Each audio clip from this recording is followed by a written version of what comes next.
बहुत सारी शुभकामनाएं आपको भी भैया और आपके सारे दर्शकों को मैं पहले भी देख गया हूँ, फिर से एक बार। हाँ।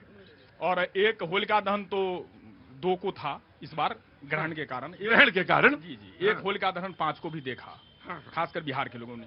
वो बड़ी अच्छी लाइन है ना कि लश्कर भी तुम्हारा है, सरदार तुम्हारा है, तुम झूठ को सच लिख दो, अखबार तुम्हारा है। अब जब चुनाव से पूर्व आप ही के शो पे मैंने कई दफे कहा कि नीतीश बाबू अब सच तो ये है ना, माफी चाह रहा हूं, सच तो ये है कि जब आप विपक्ष में होते हैं तब आप क्रांति का बिगुल ऐसा फूंकते हैं, क्रांति के बीज ऐसे सुनाते हैं, क्रांति के ऐसे हाथ खड़े करते हैं कि लगता है इंकलाब आप ही लाने वाले थे। बहुत बढ़िया। और विपक्ष में होकर के ये काम करना भी चाहिए। जो चापलूसी करते हैं, सत्ता में आते ही पैर फिसल जाता है आपका। अभी सत्ता का भी जवाब दे दूंगा। जो विपक्ष में होते हुए चापलूसी करते हैं वो विपक्ष का काम नहीं, और स्वस्थ लोकतंत्र के लिए ये चीज सही नहीं है। हम चुनाव पूर्व, बिहार चुनाव से पूर्व कई दफे आपके शो पर भी, कई चैनलों पर मैंने कई बार कहा, हमारे सारे नेतागणों ने कहा कि नीतीश बाबू अब नहीं चल पाएंगे, नहीं चला पाएंगे बिहार की सत्ता को। तब यही लोग कहते थे और दबाव था जदयू वालों का कि 25 से 30 फिर से नीतीश। पूरा देखा, मजमा लगा हुआ था। आपने भी बिहार कवर किया है, देखा ही होगा। 25 से 30 फिर से नीतीश। ओ भैया 25 से 30 फिर से नीतीश तो आए, लेकिन 3 महीने में फिनिश। कमाल हालत है भारतीय जनता पार्टी का। नीतीश बाबू ने कहा कि अब मेरा मन ये है कि हमने विधानमंडल में दोनों सदन वहां देख लिए, अब मेरा मन ये है कि राज्यसभा भी देखूं। लोकसभा में तो वो आए हैं, रेल मंत्री रहे। नमस्ते, कहां से आना हुआ? गुड़गांव से। रहने वाले कहां के?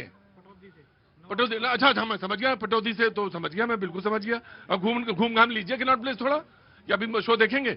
हाँ तो शो देखिए, उसमें आनंद लीजिए शो का थोड़ा सा। क्या नाम बताया आपने? शिव कुमार। शिव कुमार। ये बेटी है, इसको भी नमस्ते है। क्या नाम इसका? मेरा नाम है हरिदा डुलगज। मेरा नाम है हरिदा डुलगज। हरिदा दुलगज। दुलगज, ठीक है। यहाँ मैं समझ गया तुम पटौदी के हो, बिल्कुल समझ में आ गया मुझे। जी बोलो भाई। कई बार हमको हंसी भी आती है, न कांग्रेस 3 में न 13 में। बिहार का ये बात गलत है। देखिए बात तो सुन लो। बात क्या सुन ले, ये कैसे कहेंगे आप? बिहार में 66 सीटों पे खड़े हुए। सारा आक्रमण आप करते उधर ही है, और फिर 3 और 13 भी कहते हैं आप। ये कौन सी बात हुई भाई? 66 सीटों पे खड़े हुए थे, हाँ। 10% भी नहीं आई। सब मालूम है इनको। चिल्लाते रहे वहां थे, SIR में पता नहीं क्या हो जाएगा, वोट चोरी, पता नहीं। और 15 दिन चलते रहे, पैदल पैदल पैदल पैदल। जैसे ही 15 दिन खत्म हुए वैसे ही विदेश घूमने चले गए। वैसे ही बिहार की जनता ने देखा कि जो 15 दिन चल के रैली निकाल के बिहार से छोड़ के विदेश चला जाए आराम करने के लिए, उनको तो 6 सीट मिलनी चाहिए। अब हमारी घर की बात है, हम किसको अब हमारे नीतीश बाबू बोले उनकी मन की इच्छा। मन की इच्छा, उनको किसी ने प्रेशर नहीं दिया। मैंने भी ये नहीं कहा कि मन की इच्छा नहीं है। हाँ। मैंने भी कहा मन की इच्छा। हाँ, उनके भागलपुर चलो ना जाना, रहना यही। हाँ।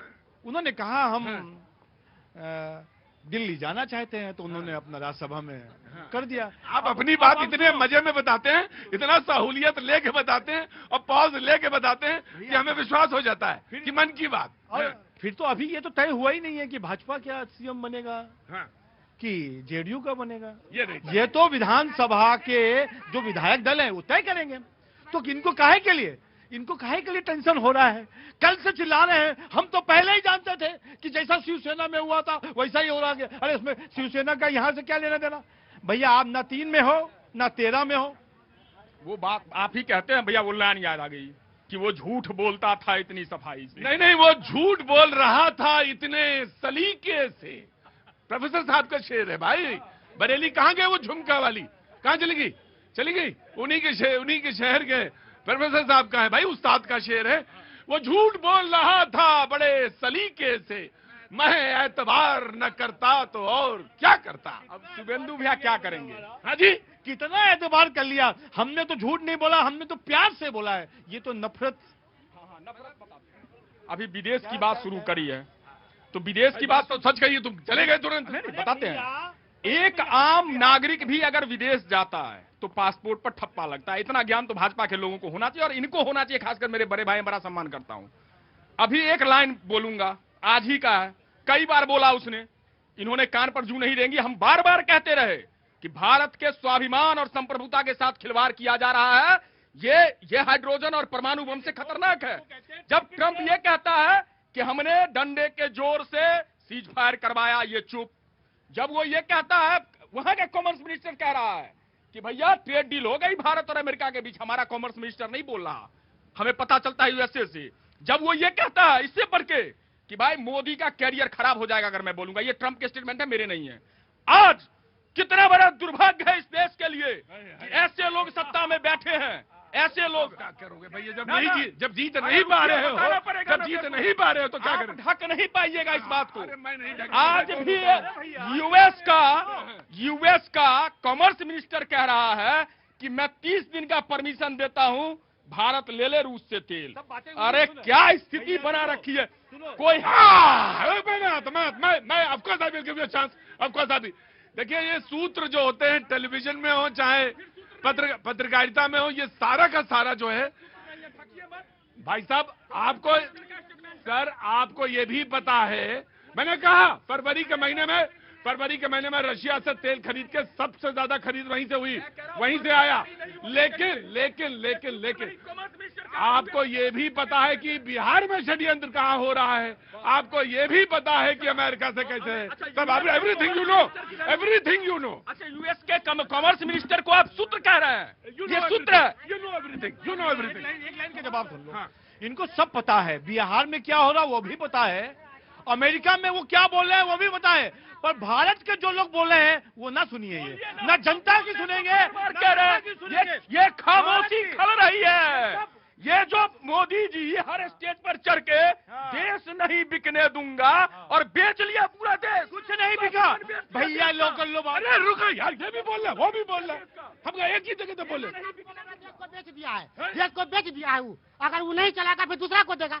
देश को तो वो प्राइवेट पर चला रहा है, वो बदनाम कर रहे हैं, देश को बेच दिया है। बदनाम कर रहे हैं तब की देश को क्या बेचा है? हाँ। किसी को बाप के पावर है देश को बेच सकता है, किसी को पावर है देश को बेच सकता है। कोई ऐसा नेता है जो बोल सकता क्या काम करते हो तुम? हम जो खेती करते हैं, आज मोदी जी कह रहा है, मैं अगर उसके ही शब्द, क्या नाम है भैया तुम्हारा? हैं? ताती भैया, तुम्हारे ही शब्द का इस्तेमाल कर रहे हैं माफी के साथ। किसी के बाप पे दम है जो देश को बेच दे, ताती भैया कह रहे हैं। लेकिन कांग्रेस को मालूम है, उनको विपक्ष की भूमिका निभानी है, तो ये है विपक्ष की भूमिका। विपक्ष की भूमिका निभाते निभाते मोदी जी को गाली देते देते कब भारत को गाली देते हो, ये तुमको नहीं मालूम है। तुमने गाली दिया ये, तुमने कैसे कह दिया कि भारत को मतलब भारत नहीं है होगा और ऐसा नहीं होगा, ये बात पक्की है। जो सरेंडर करेगा। अब तुम चुप रहना, कान में हल्ला आता है, इधर आओ। लश्कर भी तुम्हारा, सरकार भी तुम्हारा, 95 बार हार के भी राष्ट्रीय नेता है क्योंकि अखबार तुम्हारा है। ये है कल तक। क्या फिर से बोलो? लश्कर भी तुम्हारा, सरकार भी तुम्हारा, 95